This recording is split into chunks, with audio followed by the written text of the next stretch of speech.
मैं इनसे मांगने के लिए जाता था। तो ये मुझे पिस्टल दिखा के कहता था कि कोई पैसे पूसे नहीं है, चले जाओ यहाँ से, मैंने नहीं देने।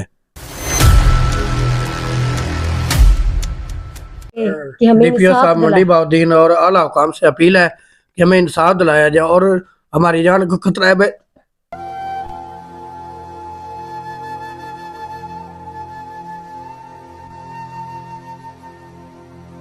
अस्सलाम वालेकुम नाज़रीन, आप देख रहे हैं पाक 22 न्यूज़ और मैं हूं आपका मेज़बान यासर अली।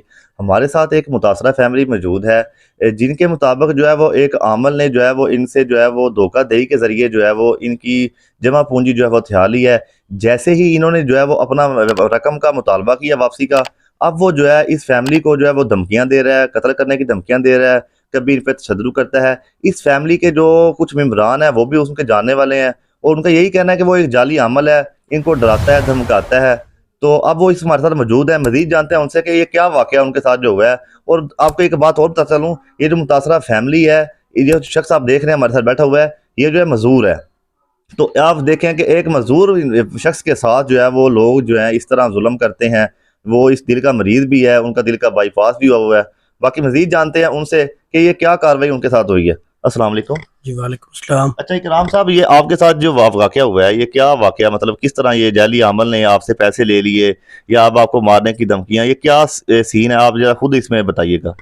मैंने जनाब इसके पास ना कमेटी के पैसे रखे थे 75,000 रुपया अमानतन, 2 तोले जेवर भी था। और तो जब मैं इनसे मांगने के लिए जाता था, तो ये मुझे पिस्टल दिखा के कहता था कि कोई पैसे पूसे नहीं है, चले जाओ यहाँ से, मैंने नहीं देने। मैं फिर मेरी ये बहनों को भेजता, मेरे बहनोई दो हैं उनको भेजता, और ये मुझे मारते, घर आके मारते। मैं चुप होकर घर पे बैठ जाता। मुझे भी मारा, मेरी वाइफ को भी मारा, मेरे बच्चों को भी। ये जल यामल है और ये जादू टूने करता है। इसने जादू टूने की वजह से मुझे अक्सर मैं बीमार रहता हूँ, जिसकी वजह से मैं एक दफ़ा दिल का मसला भी बन चुका है, हार्ट अटैक भी आ चुका है। तो इसके साथ मेरा भाई जो है वो खलीफा बना हुआ है इसका। मेरी माँ का असल में इसके साथ कोई लिंक है, जिसकी वजह से मेरी माँ इसको छोड़ नहीं रही। माँ की वजह से ये मुझे तंग कर रहा है, बिला वजह तंग कर रहा है। मेरा हक रस्ती पे 75,000 रुपया है, 2 तोले जेवर है। भाई के साथ मैंने कहा था कि मकान बनाना है, तो अपने पास से इसकी अमानत रखवाई थी, लेकिन इसने कहा कि मैंने नहीं देने।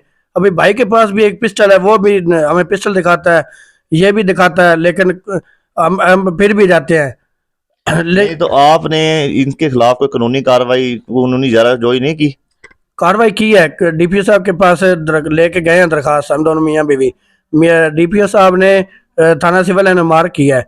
हमने गए हैं अगले दिन, 2 दिन हो गए, लेकिन थाना सिविल लाइन वालों ने कोई कार्रवाई नहीं की।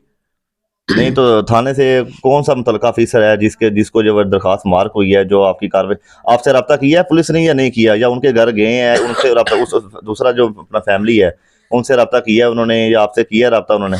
जी कासिम साहब हैं जो मेरे तफ्तीशी हैं, उन्होंने कहा था कि आप चले जाओ घर, मैं आपको बुला लूँगा, उनको बुला लूँगा, लेकिन उन्होंने कोई बात नहीं की मुझे। आज उन्होंने कॉल की थी कि कहाँ पे जाना है, कहाँ पे नहीं जाना। मैंने सारी लोकेशन बताई थी। वो पीर साहब अंदर बैठे हुए थे, लेकिन उन्होंने गिरफ्तार नहीं किया उसे। वहीं से ले दे के निकल आते हैं, लेकिन कार्रवाई को नहीं करते, उल्टा हमें धमकाते हैं। नहीं तो आपको कौन धमकाता है, पुलिस धमकाती है या जाली अमल बना हुआ है जिसने आपके पैसे देने हैं वो धमकाता है आपको? कौन धमकाता है आपको?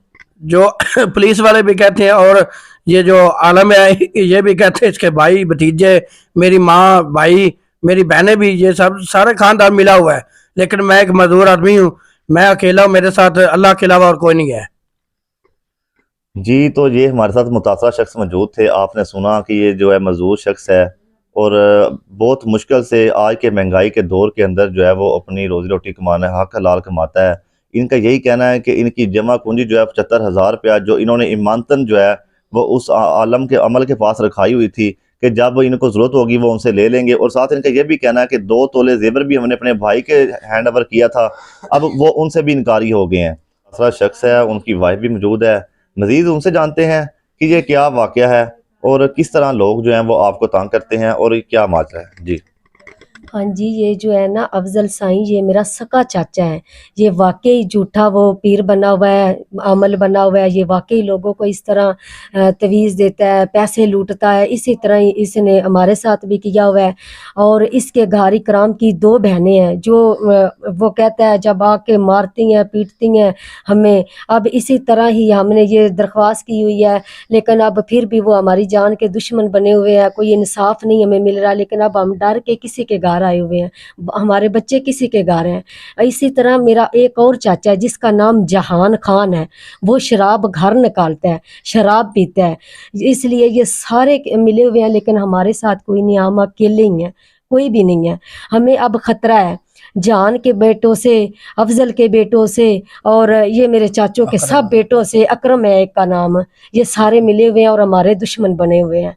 हमें हमारी दरख्वास्त है, अपील है डीसीओपी आगे कि हमें डीपीओ इंसाफ साहब मंडी बाउद्दीन और आला हुकाम से अपील है कि हमें इंसाफ दिलाया जाए और हमारी जान को खतरा है। हमें बहुत ज़्यादा खतरा है, हमारी जान को, हमारे बच्चों को, हमें इंसाफ चाहिए।